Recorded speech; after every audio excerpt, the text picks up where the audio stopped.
تو میرے بھائی جب کمپنی اس کا خیال کرتی ہے کہ جو بندہ اس کے مقصد میں لگا ہوا ہے, کمپنی کہتی ہے اس بندے کو نہیں چھوڑنا ہم نے, اس کی ساری ضرورتیں پوری کرے تاکہ کام کو فوکس کرے, تو مولوی کو اللہ کیسے چھوڑ سکتے ہیں یار کہ وہ کام میں اللہ کے لگا ہوا ہے, اور اللہ کہے یار تجھے, اللہ کہے کہ تو کام میں لگ رہا ہے, تیری ضرورتیں کون پوری کرے گا؟ تجھے شادی کی ضرورت ہے وہ میں پوری کروں گا, تجھے کھانے کی ضرورت ہے وہ میں پوری کروں گا, تجھے گاڑی چاہیے وہ میں پوری کروں گا, تو کام میں لگے. تو کام میں لگ جاؤ.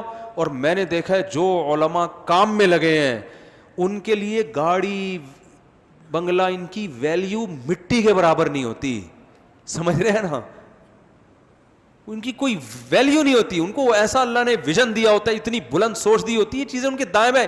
یہ جو علماء لینڈ کروزر میں اور بڑی بڑی گاڑیوں میں گھوم رہے ہیں نا, لوگ کہتے ہیں بڑی عیاشی, ان کے لیے اس لینڈ کروزر کی کوئی ویلیو نہیں ہے.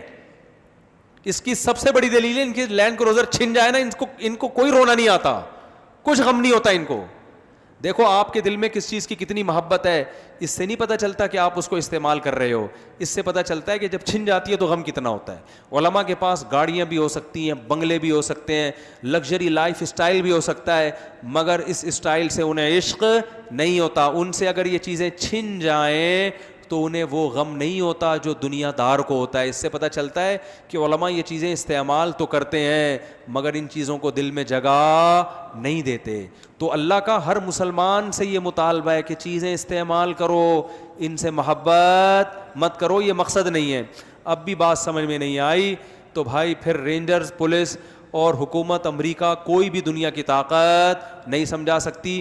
پھر مرنے کے بعد سمجھ میں آئے گا. ان کا انتقال ہوا نا, جنہوں نے یہ کہا تھا کہ میں نہیں بتاؤں گا, ٹھیک ہے نا, تو لوگوں نے کہا کہ اب تو آپ کو بتانا پڑے گا, ٹھیک ہے نا.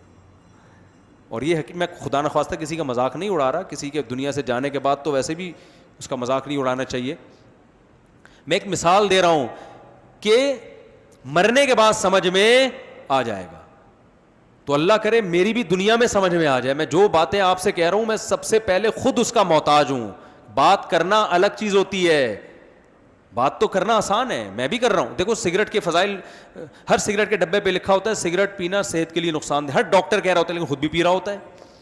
تو یہ نہیں کہ میں ممبر پہ بیٹھ کے اتنی باتیں کر رہا ہوں تو پتہ نہیں میں کتنا نیک ہوں گا. بھائی میں ساری باتیں اس لیے کر رہا ہوں کہ بات تو بہرحال درست ہے, چاہے میں خود بھی عمل کروں یا نہیں کروں تو اللہ مجھے بھی عمل کی توفیق عطا فرما دے, اس لیے کر رہا ہوں میں, اور ہم سب کو توفیق عطا فرما دے. اور اللہ تعالی ہمیں مقصد حیات کو سمجھنے کی توفیق عطا فرما دے.